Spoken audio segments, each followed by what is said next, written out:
دیارەکان بۆ ئامادەکاری کۆنگرێزیباتی گشتی تەمبەری ئازادیە کە لە چوارچێوەی پەیماننامەدا ئاماژەی پێدراوە و هەرموو سازارێک بکرێت کە تێیدا ئاسانکاردن سیاسی و خستنی و کار و خەباتی دو ساڵی ڕابردوو لە تێکدا پێشکەش هەروەها هەڵبژاردن بۆ ئەنجومەن ئەنجام دەدات و پرۆژێ بڕیار پەسەند دەکات.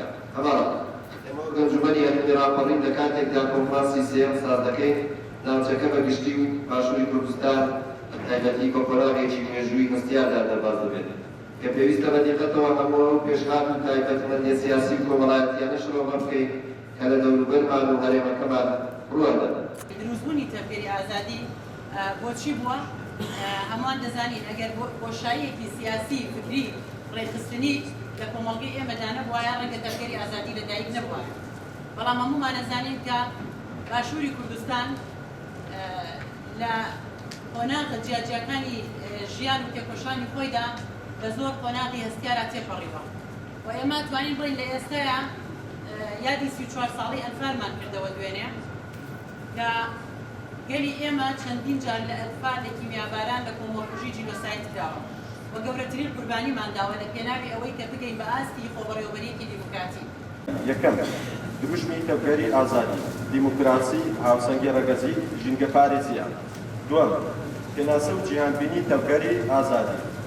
تەمبەری ئازادی کۆمەڵگەی کوردستان تەمبەرێکی دیموکراتیک سیاسی ئەخلاقی و کۆمەڵایەتی لەسەر لەمای جیهانبینی دیموکراسی هاوسەنگی ڕەگەزی ژینگە پارێزی تێکۆشان دەکات و فەڕەنگی و فەرهەنگی و هەبوونی نەتەوە ئەتنی باوەڕ جیاوازەکان و دەوڵەمەندی کۆمەلگا دەبێت.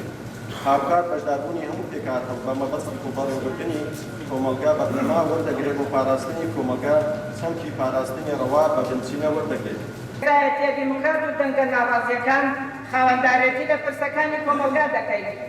کار دەکەین بۆ زەمینە سازی دیالۆگ و لێپێگەشتی و چارەسەری دیموکراتیانە. سێ لە بەرامبەر کەمی خزمەتگوزاری و پێشەرکاری و سنوردارکردنی ئازادی ڕادەبڕین پشتیوانی لە کەمپین و چالاکیە جەماوەرەکان دەکەین.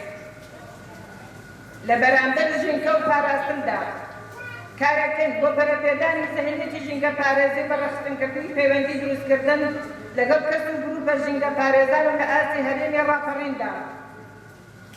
لە بەرامبەر هێرشە داگیرکاریەکان هەوڵی بەرفراوانکردنی هەڵوێست و ناڕازایەتیەکانی گەلەدەین لە بەرامبەر هێرشی داگیرکەران بۆ سەر خاکی کوردستان بەگشتی بە تایبەتی هەرێمەکەمان کە بەردەوام لەلایەن دەوڵەتی تورکیا و ئێرانەوە هێرش دەکرێتە سەر بەو هۆیەوە دەیان و سەدان هاوڵاتی شەهید و بریندار و ژینگە و سەرچاوەکانی دژەیی ژیان دەیان گوند و کوێستانەکان لە باشووری کوردستان بەگشتی و بە تایبەتی لە هەرێمەکەمان بەو هۆیەوە لێران بوو. لە بەرامبەر ترسی ژن و توندوتیژی دژ بە ژنان لەسەر بنەمای تا کۆمەلگا ئازاد نەبێ ژن ئازاد نابێت. لە هەموو ئاستەکاندا پشتیوانی لە تێکۆشان و ڕەخنی ژنان دەکەین لە بەرامبەر ئەقلێتی پیا و سالاری ئەو توندوتیژەی کە بەرامبەر بە ژنان دەکرێت لە هەرێمەکەمان بە هەموو هێز و توانامانەوە ڕووبەڕووی دەبینەوە. بەڵێن دەدەم